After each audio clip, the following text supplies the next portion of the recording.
성숙한 사람과 미성숙한 사람의 차이는 무엇일까요?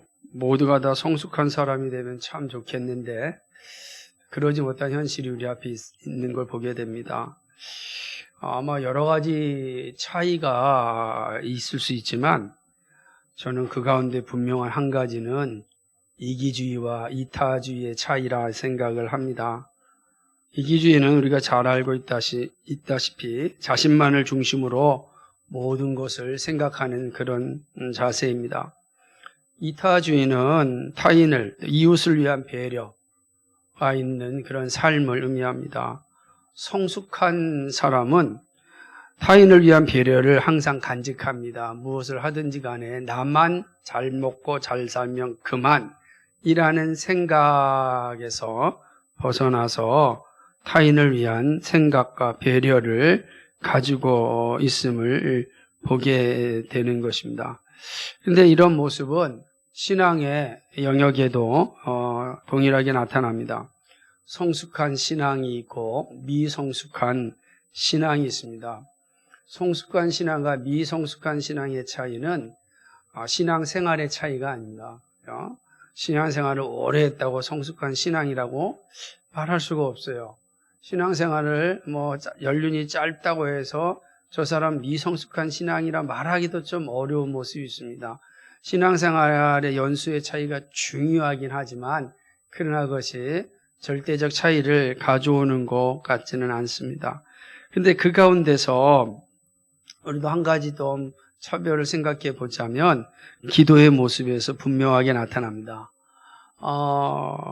자신만을 위한 기도와 이웃을 넘어 열방을 위한 기도하는 모습에서 그 사람의 신앙의 모습이 나타난다라고 할 수가 있습니다. 기도가 너무나 중요한데 중요하다는 인식을 하는데 실제로는 기도하지 않는 사람, 우리는 이런 사람 미성숙하다 이렇게 말할 수 있습니다. 좀 더 나가서는 믿음이 없는 사람이라고 말할 수 있는 것이죠. 그렇게 본다면 하나님이 원하시는 신앙은 분명하죠. 성숙한 신앙을 하나님이 원하실 겁니다. 그도 성경 우리에게 말하기를 그리스도의 장성한 분량에까지 자라라 라고 말씀하시기 때문에 하나님이 원하시는 신자의 삶이란 성숙합니다. 성숙한 신앙, 그리스도의 장성한 분량에까지 자라기를 바라는 게 하나님의 마음이다 라고 하는 것입니다. 그런 측면에서 성숙한 신앙이 하나님을 영화롭게 하는 삶이라고 말할 수 있습니다. 오늘 본문은 바울이 디모데에게 아주 중요한 권면을 줍니다. 성숙한 신앙의 한 단면을 우리에게 보여주는 그런 말씀이라고 할 수 있습니다. 그것은 모든 사람을 위하여 기도하라는 권면입니다. 모든 사람을 위하여 기도하라. 기도의 중요성을 누구나 잘 알고 있는데 바울은 여기서 말하기를 모든 사람을 위하여 기도하라 이렇게 말씀하고 있습니다. 1절에서 바울은 내가 첫째로 권한다 이렇게 이야기합니다. 내가 첫째로 너에게 권면하노니 라고 말하는데 이 첫째로 그러면은 곧바로 드는 생각이 둘째, 셋째가 있겠다 생각이 들죠. 저도 설교할 때 첫째 그럼 또 두 번째가 있을 것 같고 그런데 디모데전서 2장 이후를 보게 되면 둘째, 셋째가 없어요. 그렇다면 왜 첫째로라는 말을 썼을까? 우리가 여기서 이 말씀 이해할 때 첫째는 순서상 첫째가 아닙니다. 이 말씀을 드렸듯이 이후에 이어지는 말씀에 둘째, 셋째가 나타나지 않습니다. 그냥 우리가 첫째라고 할 때는 또 다른 강조점이 있는 거죠. 이게 정말 중요한 거야. 야, 이게 정말 중요하다라고 하는 의미로 사용할 때 첫째라고 하는 것입니다. 바울은 내가 정말 중요한 것을 권면하겠다라고 하는 의미로 첫째로 이렇게 말씀하고 있다라고 하는 거죠. 그럼 바울이 가장 중요하게 여기는 권면이 뭔가? 기도입니다. 우리가 지금 2장을 보니까 1장을 보지 못하신 분들은 갑자기 왜 이런 말씀을 하였을까라고 생각이 드는데 1장에서는 내용이 바울이 이 디모데를 에베소 교회로 보냈고 에베소 교회가 건강하고 거룩한 교회로 세워지기를 위해서 여러 가지 이야기를 합니다. 에베소 교회에 들어와 있는 문제점을 지적하고 그리고 에베소 교회를 다니면서 디모데에게 앞으로 해야 될 일이 무엇인지를 알려줍니다. 그런 후에 이 장에 들어와서 내가 너에게 정말 권할 게 있다. 이게 정말 중요하다. 라고 이야기하는데 그게 바로 기도라라고 하는 것입니다. 근데 바울은 기도에 대하여 반복적으로 이야기합니다. 간구와 기도와 도고와 감사라 이렇게 말하고 있어요. 이는 기도의 네 가지 모습이니까 기도를 강조하고자 하는 말씀인 것입니다. 그럼에도 불구하고 바울이 이렇게 간구, 기도, 도고, 감사라고 하는 단어를 굳이 쓰면서 말씀한 이유는 그 기도의 중요성이 얼마나 소중한지를 보여주고 또 기도의 내용이 어떠해야 되는지도 좀 보여주는 것이라 할 수 있습니다. 간구는 간절한 내용에 대한 기도를 할 수 있습니다. 우리가 간절하게 아주 긴급한 문제를 하나님께 구할 때 간구라 이렇게 말할 수가 있는 것입니다. 사실은 간구라는 단어가 그런 의미를 가지고 있고요. 또 이제 기도는 일상생활 속에서 늘 하는 기도를 얘기합니다. 일상의 기도. 다른 말로 얘기하면 영적인 호흡이라고 할 수가 있는 것입니다. 도고는 이 단어가 이제 같은 헬라어에는 동사로 쓰여질 때는 다른 본문에서는 이 도고도 간구라 이런 단어로 좀 사용하기도 합니다. 그러나 이 도고는 참 애매모호한 단어이기도 하죠. 그럼 이 단어는 어떤 의미를 쓸까? 그렇다고 해서 중보기도는 아닌 겁니다.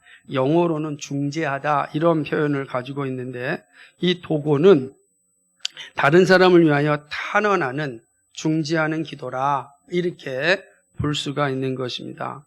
감사는 하나님이 베풀어 주신 모든 것에 대하여 감사하는 기도입니다. 그러니까 바울은 에베소 교회를 담임하고 있는 디모데를 향하여서 내가 가장 정말 중요하게 너에게 권면하는 게 있는데 그건 모든 사람을 위하여 기도하는데 모든 사람을 위하여 간구하고 모든 사람을 위하여 기도하고 모든 사람을 위하여 도구하고 모든 사람을 위하여 감사기도 해야 된다. 이렇게 말씀하고 있는 것이죠.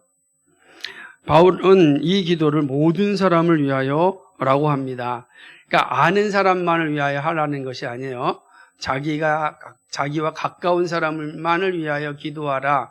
그런 내용이 아닌 것입니다. 모든 사람을 위하여 기도하라. 이렇게 말씀하고 있는 것입니다. 우리는 이 땅의 모든 사람을 위하여 기도할 수 있어야 됩니다. 그게 건강한 신앙이고 바른 신앙인 것입니다. 왜 그러냐면 우리는 하나님 나라의 백성이기 때문에 그렇습니다. 우리는 하나님 나라의 우주적 교회의 한 일원이에요. 그리고 하나님이 창조 세계를 위임받은 통치자로서의 한 지체예요. 그래서 우리는 모두를 위하여 기도하는 자가 되어야 한다라고 하는 것입니다.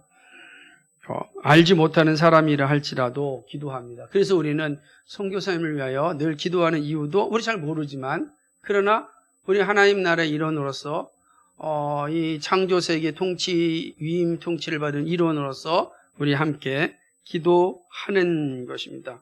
근데 바울은 모든 사람을 위하여 기도하라 라고 하면서 그 가운데 특별히 지정하는데 여기 보게 되면 임금들과 높은 지위에 있는 사람을 위하여 기도하라 라고 이야기합니다. 2절의 말씀이죠. 그래서 임금들과 높은 지위들, 당시의 표현이죠. 우리 시대로 얘기하면은 위정자들, 정치 지도자들, 고위 관료들 이렇게 표현할 수가 있는 것입니다. 사실은 이 바울의 이 표현은 지금의 입장에서는 쉽게 받아들일 수 있는 내용 같습니다. 그런데 바울이 이 디모데 전서를 썼던 이 당시를 생각한다면 쉬운 말이 아니에요. 왜 그러냐면 이때에 바울 당시의 상황을 보면 기독교를 가장 핍박하였던 네로 황제가 바로 포함되어 있기 때문에 그렇습니다. 이들은요 기독교인들을 아주 잔인하게 핍박하였던 시대였습니다. 이 시대에는 정말 잔인하게 기독교는 핍박하였죠. 우리가 잘 알다시피 바울은 로마에서 목이 잘리는 순교를 하였습니다. 베드로 사도도 마찬가지였습니다.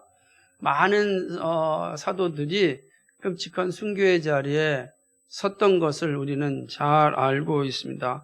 그런데 그런 상황 가운데 바울은 임금들과 높은 지위에 있는 이들을 위하여 기도하라 이렇게 말씀하는 겁니다. 내 뺨을 때리고 있는 사람을 향하여 기도하라 라고 하는 거죠. 아마 예수님의 가르침을 가장 충실하게 따랐던 바울이라고 할 수가 있습니다. 이렇게 기도해야 하는 이유가 바울은 알려줍니다. 그건 두 가지인데요. 하나는 경건과 단정함을 유지하기 위함입니다. 두 번째는 고요하고 평안한 생활을 위함입니다. 우리가 위정자들을 위하여, 고위 정치 지도자들을 위하여 기도하는 이유가 바로 여기에 있습니다.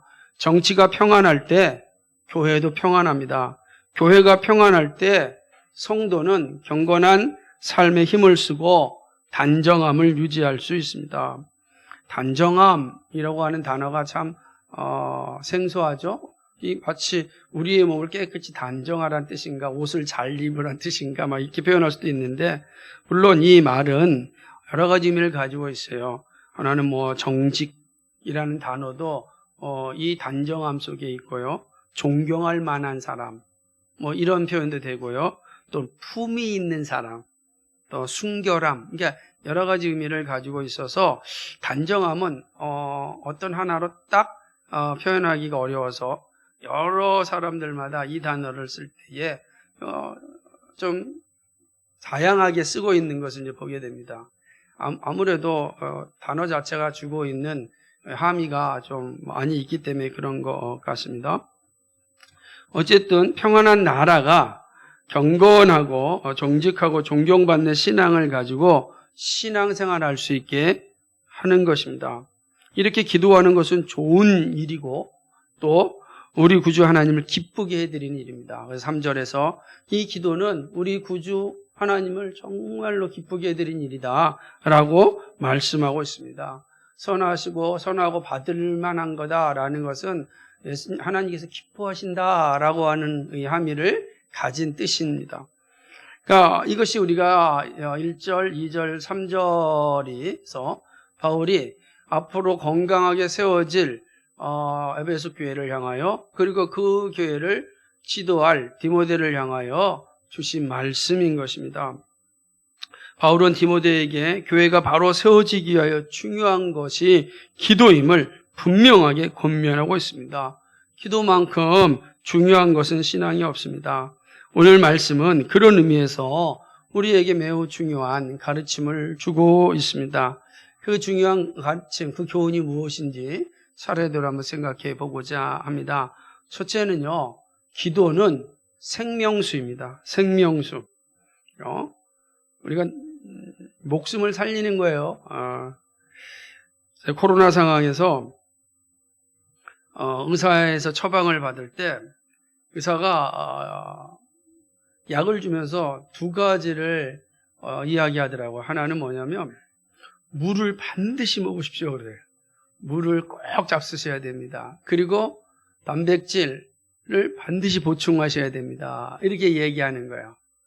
근데 이제 여러분들도 코로나 걸려보신 분들은 아시겠지만 이 목이 너무 아프니까 사실은 단백질, 고기가 넘어가는 게 쉽지가 않아요. 그죠? 그러니까 그거는 잘 어려워요. 그런데 물은 넘길 수 있잖아요. 물은 넘길 수 있는 거예요. 물을 먹이면 얼마나 감사한지 그 물 먹는 순간은 그나마 좀 유지가 되어지고 또 힘이 나는 겁니다. 저처럼 아주 심하게 고생하였던 사람 입장에서 보면은 정말 물이 생명수였습니다. 그래서 다른 건 몰라도 물이 떨어지지 않도록 항상 옆에 두고 얼마나 많은 물을 이렇게 먹었는지 모릅니다. 그러니까 기도가 그렇다는 거예요. 기도는 이렇게 생명수와 같습니다. 기도가 떨어지면요 영적으로 메말라집니다. 기도가 없으면 이성과 경험으로 살려고 합니다. 그럴수록 그의 영혼은 더욱더 피폐해지는 것이죠. 이성과 경험이 대단히 반짝반짝 빛나는 아이디어 같지만 그러나 영혼은 점점 피폐하게 만들어집니다. 기도가 없는 교회 공동체를 한번 생각해 보시기 바랍니다. 얼마나 끔찍하겠습니까? 서로 자기의 생각, 자기의 주장만 하는 공동체를 생각해 보십시오. 우리 한번 기도하고 한 번 더 기도하고 결정합시다. 한 번 더 기도하고 생각해 봅시다. 이런 게 아니라 내 생각은 이렇다고 내가 경험한 바로는 이게 맞아요. 이렇게 하는 공동체, 어느 공동체가 살아남겠습니까? 어느 공동체가 주님 맞이할 수 있는 공동체가 되겠습니까? 그러므로 기도가 없는 교회는요, 정말 끔찍합니다. 기도가 없는 가정도 마찬가지입니다. 기도가 없는 가정처럼 위태로움이 없습니다. 여러분, 기도가 없는 가정을 생각해 보십시오. 보이는 건 다 물질밖에 없습니다. 그냥 다 외적인 조건이 가정을 유지하는 도구가 되는 것입니다. 그래서 그 가정이 뭔가 물질이 있고 건강이 있을 때만 유지하고 이런 거 사라지면 가정이 파탄되어지는 이런 끔찍한 현상들을 우리는 이 시대 가운데 여실히 보고 있습니다. 기도 없이 자녀를 키울 수 있을까요? 기도 없이 자녀는 키워지지 않습니다. 기도가 없이 자녀를 키운다면 반드시 끔찍한 결과를 만들어낼 수 있습니다. 부모의 기도는 결코 사라지지 않습니다. 반드시 열매를 맺게 되어 있습니다. 왜 그럴까요? 기도가 생명수이기 때문에 그렇습니다. 교회와 가정과 자신과 나라와 열방을 살리는 강력한 생명수, 그게 바로 기도입니다. 그런데 실제로 기도하는 이들이 많지 않습니다. 입으로는요, 기도가 중요하다고 하면서도 실제는 기도하지 않습니다. 이것은 앞서 말씀드렸듯이 신앙 없음을 의미합니다. 기도가 없는 이들의 삶은 생기가 없습니다. 믿음이 없기에 기대도 없고 기도가 없는 것입니다. 그러니 건강한 신앙이 되겠습니까? 그런 사람들이 모여있는 교회가 건강한 교회가 될 수 있겠습니까? 신앙도 성숙되지 않고 교회도 성장할 수가 없는 것입니다. 바울은 이 사실에 대하여 분명하게 시작하는 것입니다. 족보에 대하여 율법에 대하여 탁월하게 알고 있다고 말하는 사람들은 많이 있지만 기도가 없는 거예요. 이성적으로는 똑똑한 것 같지만 기도가 없으니 하나님의 뜻을 구하는 것이 아니라 자신의 경험과 자신의 지식을 자랑하는 교회가 됩니다. 그런 교회가 어떻게 되겠습니까? 시간이 가면 갈수록 무너질 수밖에 없습니다. 바울은 정말로 중요한 건 기도다. 우리가 많이 알고 있는 지식도 중요하지만 그 지식이 거룩한 열매를 맺으려면 기도가 있어야 한다. 이 사실을 얘기하는 것입니다. 기도는 거듭난 그리스도인의 표지이고 거듭나면 기도합니다. 왜냐하면 거듭남의 생명이 기도이기 때문에 그래요. 기도가 없다면 거듭날 수가 없거든요. 거듭난 자에게 나타나는 삶의 열매는 기도예요. 기도 없이 살 수가 없어요. 호흡이 딸리는데 어떻게 살 수 있겠습니까? 호흡이 딸리면 뛰지도 못해요. 걷지도 못하고 주저앉을 수밖에 없는 거예요. 영적인 기도가 없는데 어떻게 걸을 수 있고 뛸 수 있겠습니까? 주저앉을 수밖에 없는 거예요. 그러니까 아무리 오랜 시간 신앙생활에서도 여전히 그 자리에 주저앉아 있는 겁니다. 호흡이 없으니 주저앉아서 겨우겨우 끼니 때우는 거죠. 그런 사람들에게 어떤 성숙한 신앙을 기대할 수 있겠습니까?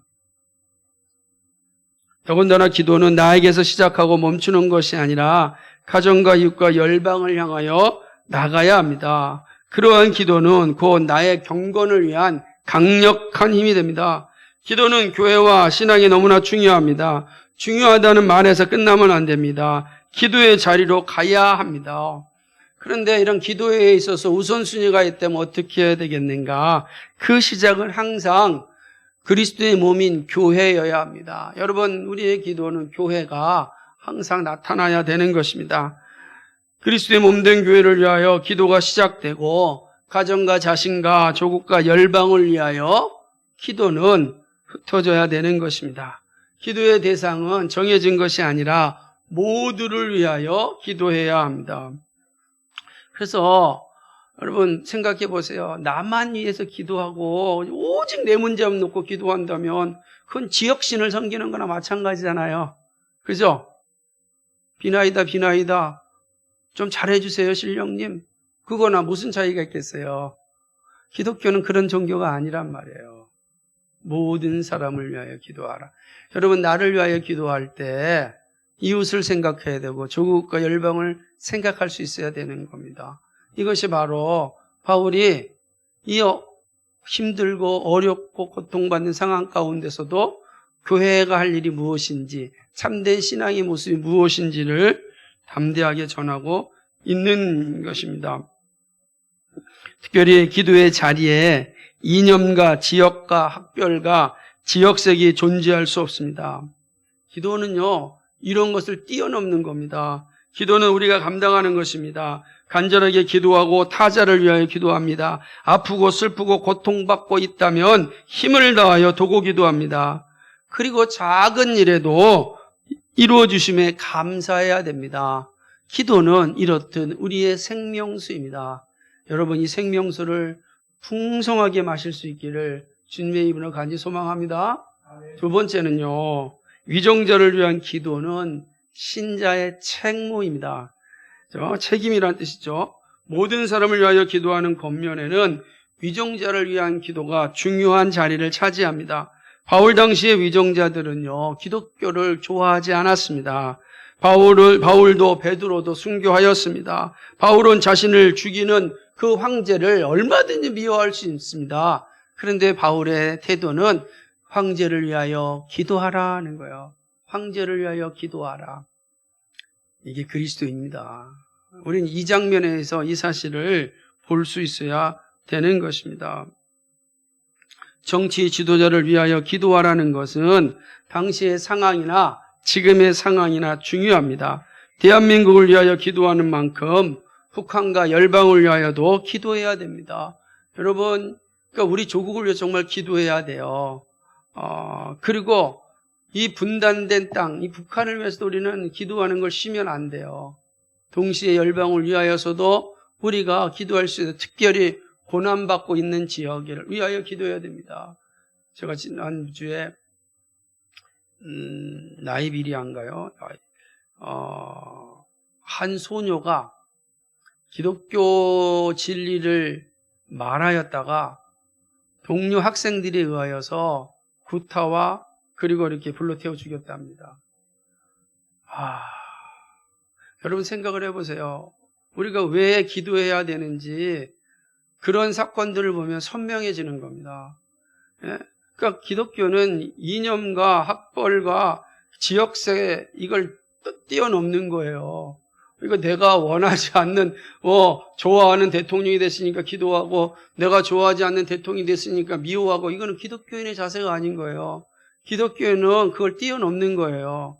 바울이 그 사실 얘기합니다. 네로 황제를 위하여 기도하라. 기독교인이 얼마나 대단한 존재인지 모릅니다. 여러분 그런 영적인 어떤 자부심과 함께 그런 모습을 가지고 있어야 하는 것이죠. 왜 위정자를 기도해야 되는가? 바울은 그 이유가 고요하고 평안한 생활이라고 말합니다. 하나님께서 정치 지도자와 고위 공직자를 세운 이유가 여기에 있습니다. 성도로 하여금 고요하고 평안한 신앙생활을 하기 위함입니다. 이 정치 지도자들이 나라를 잘 다스리면 나라가 질서가 잡히고 질서가 잡히면 백성들이 평안을 누립니다. 이것이 1차적인 위정자들이 세운 목적이에요. 그러나 거기에 잊지 말아야 될 매우 중요한 목적이 있습니다. 그것은 하나님께서 위정자를 허락하신 이유인데 그것은 바로 성도로 하여금 하나님을 온전히 예배할 수 있게 하기 위함입니다. 위정자들이 존재하는 이유는 성도로 하여금 하나님을 온전히 예배할 수 있도록 돕는 역할을 하는 겁니다. 그래서 자신들의 정치 권력과 질서를 가지고 함부로 예배를 제단해서는 안 되는 이유가 여기에 있습니다. 목적이 거기에 있기 때문에 그렇습니다. 그래서 교회는 그들이 그러한 사명을 잘 감당할 수 있도록 정말 열심히 기도해야 되는 거예요. 우리가 기도하지 않아서 그들이 깨닫지 못해서 교회를 핍박하는 일이 일어날 수 있습니다. 그래서 기도해야 되는 거예요. 더 열심히 기도하여서 나라가 질서가 잡히고 성도들이 하나님을 예배하기에 어려움이 없도록 만들게 하는 일, 그것이 바로 우리들의 기도에서 시작합니다. 그러니까 기도는 이 신자의 책무라, 위정자를 위한 기도는 신자의 책임이라 이렇게 말할 수가 있습니다. 위정자를 기도가 중요한 것은 자신이 부여받은 권력이 무엇을 위함인지 잊지 않도록 하기 위함입니다. 자신의 욕망을 위하여 사용하려고 권력을 위임한 것이 아닙니다. 질서를 세우고 국민이 평안을 누리고 교회가 바르게 신앙생활을 할 수 있도록 위한 것입니다. 그래서 이 사실 잊지 말아라. 그래서 우리가 기도하는 거예요. 당신들이 그 권력 가지고 당신의 부귀 영화를 누리려고 하는 것이 아니고 당신들의 목적이 여기 있다라는 것을 잊지 않도록 기도해야 되는 겁니다. 우리가 기도할 때 성령께서 그들을 깨우쳐 주시고 그들이 자신의 자리에서 오판하지 않고 바르게 권력을 사용하는 것입니다. 공의와 공정이 바르게 세워질 수 있도록 기도하고 복음이 증거되는 일에 방해가 되지 않도록 기도해야 합니다. 사회적 약자들이 무시당하지 않도록 기도해야 합니다. 그리고 전쟁이 일어나지 않도록 기도해야 합니다. 여러분, 전쟁은 결코 일어나서는 안 되는 겁니다. 전쟁이 일어나면 다 망하는 거예요. 예? 다 망하게 되었습니다. 여러분, 지금 러시아와 우크라이나가 전쟁하고 있는데 둘 다 승리하였습니까? 다 망하는 거예요. 우크라이나는 그 거대한 이 권력에 의하여 무력에 의하여 초토화되었지만 러시아는 어떻습니까? 그들의 경제적인 파탄이 곧 들이닥친다고 말하고 있지 않습니까? 전쟁에서 얻은 게 무엇이 있습니까? 없어요. 그런데 우리나라는 더하지 않습니까? 그나마 우크라이나와 러시아는 어마어마한 땅덩어리고 땅덩어리엔 멀리 떨어져 있으니 피해의 강도가 다를 수 있지만 우리는 바로 눈앞에 있습니다. 우리 교회가 있는 여기서 조금만 가면 북한 아닙니까? 그 주변에 어마어마한 무기들이 다 있어요. 우리나라도 그 휴전선 일대에 엄청난 무기들이 있지 않습니까? 한순간에 실수하면 정치의 지도자들이 오판하면 끔찍한 재앙이 이곳에 일어납니다. 가장 먼저 우리 동네 교회들이 예배할 수 없게 될 겁니다. 어떻게 포탄이 떨어지는데 할 수 있겠습니까? 우리가 기도해야 되는 겁니다. 우리 정부를 위해서도 기도해야 되고 북한을 위해서도 기도해야 합니다. 북한 정부가 실수하거나 오판하여 전쟁을 일으킨 일이 없도록 기도해야 됩니다. 북한의 성도들이 고난 가운데 잘 견딜 수 있도록 기도하고 하루속히 평화와 통일이 올 수 있도록 기도해야 됩니다. 더군다나 우리의 정부도 지혜를 잘 발휘해서 외교 정책을 잘 할 수 있도록 기도해야 되는 것입니다. 그래야 서로 살아날 수 있고 우리가 고요하고 평안한 가운데 생활을 하고 하나님을 예배할 수 있게 되는 것입니다. 그래서 우리는 이 지도자를 위하여 간절함과 탄원의 기도가 필요한 것입니다. 이것이 신자의 책무예요. 그러니까 우리의 책무 가운데 이 사실 있다는 걸 잊지 마십시오. 단지 나만 위하여 사는 것을 우리의 책임이 아니라 우리는 이 조국과 열방을 위하여 기도하는 것도 우리의 책무 가운데 하나다. 여러분, 생각날 때 이 기도가 끊어져서는 안 된다는 사실입니다. 이것이 두 번째 내용입니다.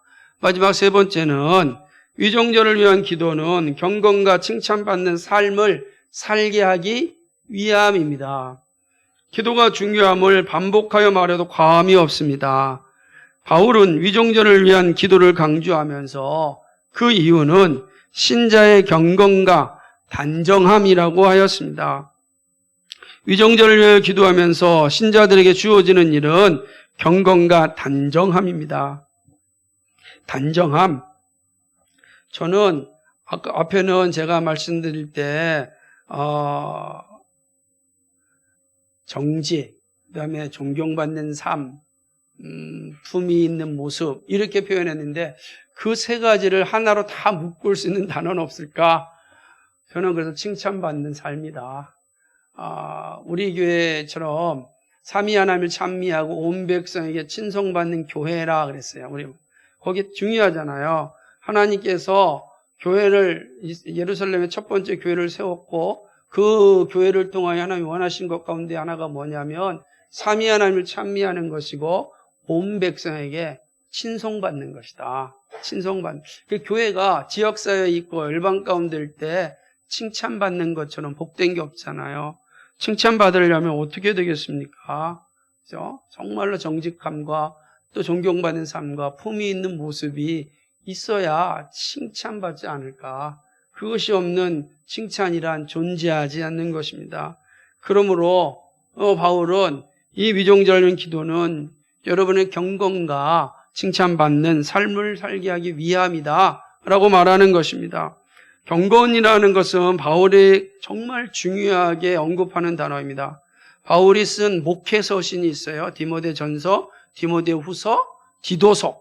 이게 목회서신이라 그래요. 목회자를 위한 서신이에요. 그런데 이 목회서신 가운데 디모데전서, 디모데후서, 디도서에서요. 경건이라는 단어가 15번이나 반복됩니다. 그러니까 정말 여기에 집중적으로 이 경건이라는 단어가 사용되고 있는 걸 보게 됩니다. 그 가운데 디모데전서에서는 9번이나 반복됩니다. 디모데전서 1장 9절, 2장 2절, 3장 16절, 4장 7절, 4장 8절, 6장 3절, 6장 5절, 6장 6절, 6장 11절에 이르기까지 이 짧은 서신에서 9번이나 강조하여 경건을 말하고 있습니다. 경건은 뭘까요?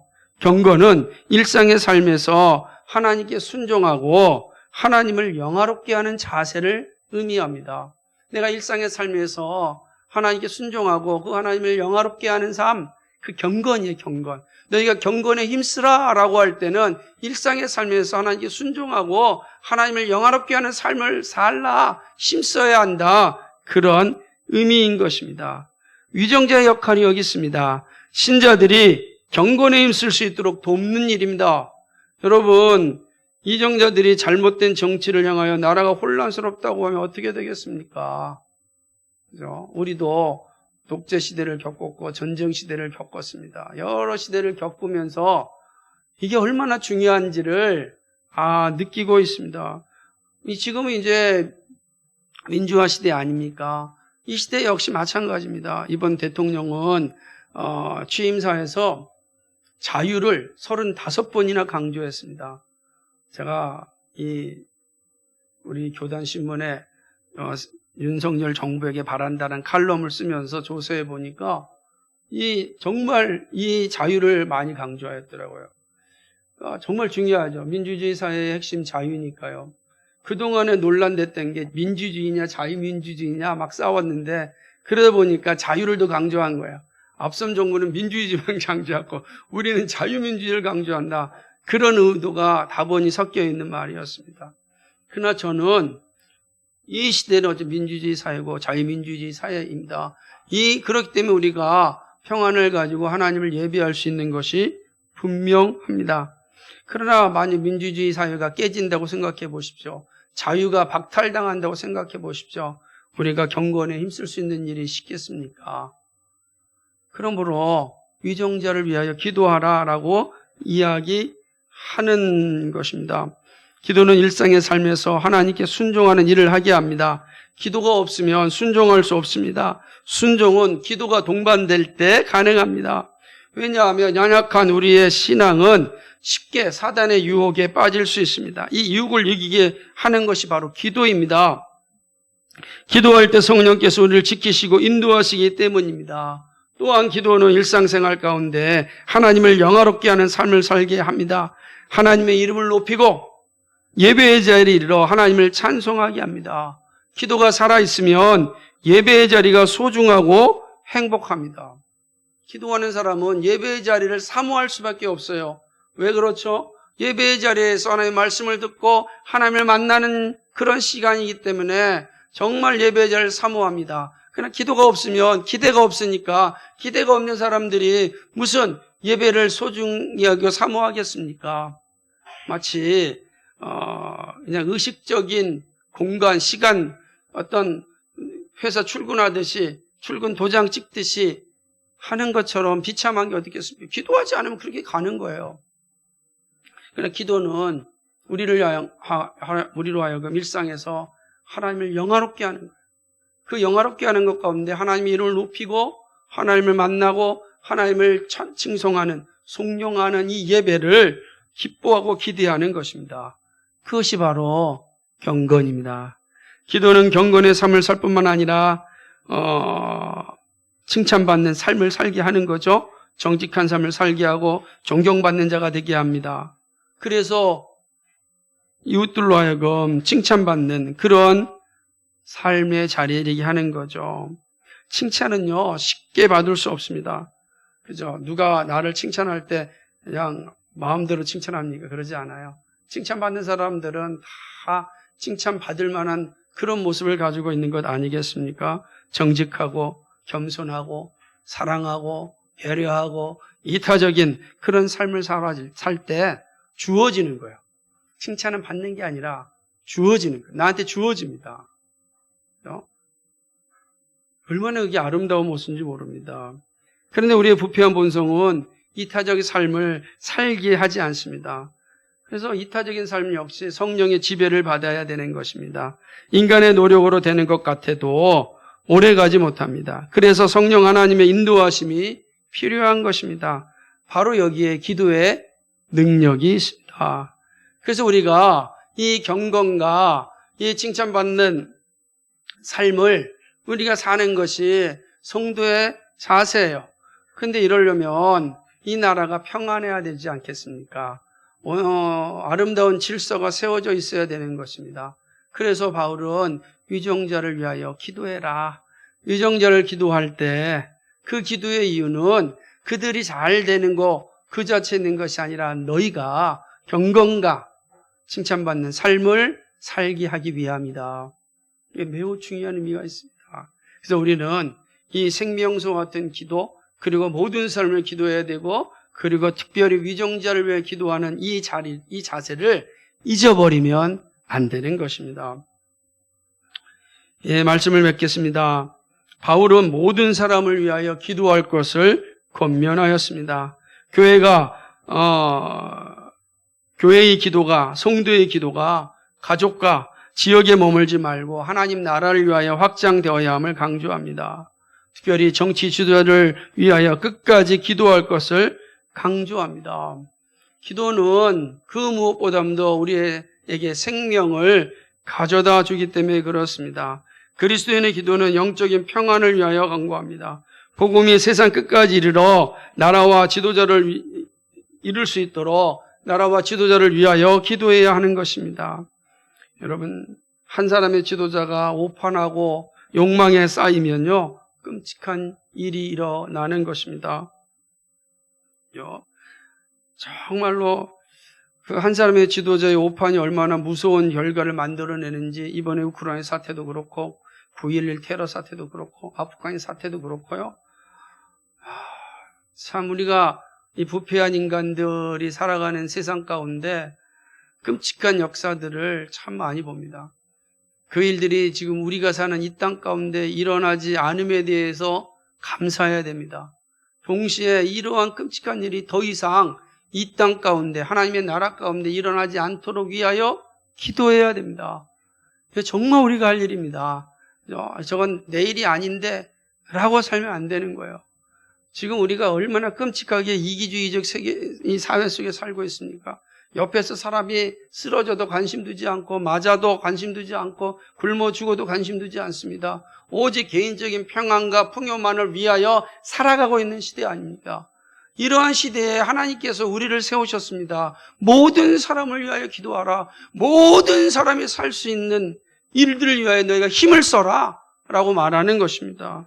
우리는 그러한 소명을 받은 사람들입니다. 잊지 마십시오. 하나님께서 나를 이 땅에 부르시고 나를 하나님의 자녀로 삼아주시고 사람에 대해서 육신으로 오신 예수님께서 나를 위하여 십자가에 죽으시고 나를 하나님의 자녀로 삼으시고 장차 영원한 나라의 백성으로 인도해 주시는 그 영광을 우리에게 주신 것은 너만 잘 먹고 잘 살라는 것이 아니라 모든 사람을 위하여 기도하라는 것입니다.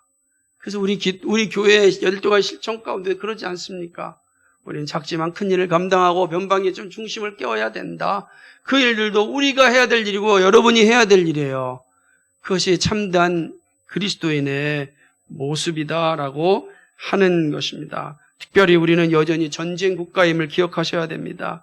6.25 전쟁이 끝난 게 아니라 휴전 상태에 있습니다. 언제 어떠한 일이 날지 모릅니다. 참으로 하나님의 도우심이 없이는 우리는 존재할 수 없습니다. 기도 없이 살 수 없습니다. 남북 간의 지도자들이 지혜롭게 정치하도록 기도해야 됩니다. 속히 이 땅에 평화 통일이 이루어지도록 기도해야 됩니다. 전쟁이 없는 나라가 되게 해달라고 기도해야 됩니다. 그러므로 정치 지도를 위하여 기도에는 이념이 있을 수 없습니다. 오직 하나님의 긍휼하심만이 있습니다. 나라의 질서를 지키고 교회의 예배가 평안하게 드려질 수 있고 복음이 온전하게 전파될 수 있도록 기도해야 됩니다. 정치 지도자들의 소명이 여기에 있음을 저들이 잊어버리지 않도록 저들의 심장에 꼭꼭 박히도록 기도해야 되는 겁니다. 그래서 우리가 모여서 기도할 때마다 큰 소리를 내요. 이렇게 기도해야 되는 거예요. 이 소리가 흘러서 저 정치 지도자의 심장에 꽂혀야 되는 겁니다. 그래서 자신들이 왜 이 자리에 있는지 잊지 않도록 해야 하는 것입니다. 교회에서 기도하고 가정에서 기도해야 합니다. 우리의 기도는 하나님 나라를 위한 기도해야 함을 기억하십시오. 하나님 나라를 위하여 분투하고 있는 선교사님을 위한 기도도 우리가 빠뜨리지 않는 이유입니다. 우리는 그들을 위하여 계속해서 기도해야 됩니다. 그래야 하나님의 나라가 확장되어 이 땅에 주님의 나라가 완전히 임할 때까지 우리의 기도는 멈출 수 없습니다. 하나님 우리에게 모두를 위하여 기도할 것을 말씀하셨습니다. 모두를 위한 기도는 바로 나를 위한 기도입니다. 모두를 위한 기도의 자리가 단단해지기를 주님의 이름으로 축복합니다. 기도하겠습니다. 거룩하시고 자비로우신 아버지 하나님, 건강한 교회를 세우는 디모데에게 바울은 중요한 권면을 줍니다. 모든 사람을 위하여 기도하라는 겁니다. 모든 사람을 위하여 간구와 기도와 도고와 감사 기도를 하라고 말씀합니다. 이것이 사는 길이기 때문에 그렇습니다. 특별히 이 기도할 때 위정자들을 위하여 정치 지도자를 위하여 기도하라고 이야기합니다. 그것이 교회를 살리는 길이요 성도들이 경건과 칭찬받는 삶을 사는 길이기 때문에 그렇습니다. 하나님 아버지, 참으로 평안할 때 우리는 경건에 힘쓰고 평안할 때 우리는 칭찬받는 삶을 준비합니다. 그리하여 정말로 하나님을 영화롭게 하는 일에 나아갑니다. 거룩하시고 자비하신 하나님 아버지, 이 일에 힘쓰는 저희들을 되게 하여 주옵소서. 아버지 하나님, 참으로 기도가 생명수이고 이전을 위하여 기도가 신자의 책무이고 유정자를 위한 기도가 신자의 경건과 칭찬받는 삶을 살게 하기 위함을 잊지 않게 하여 주시옵시고, 나의 삶의 자리에서 아버지 기도가 멈추지 않도록 도와주옵소서. 가정에서 교회에서 아버지 있는 자리에서 아버지 하나님 기도하는 일이 멈추지 않고 기도를 통하여 하나님을 영화롭게 하는 일에 힘쓰는 저희들을 되게 하여 주옵소서. 감사드리며 예수 그리스도의 받들어 기도하옵나이다. 아멘.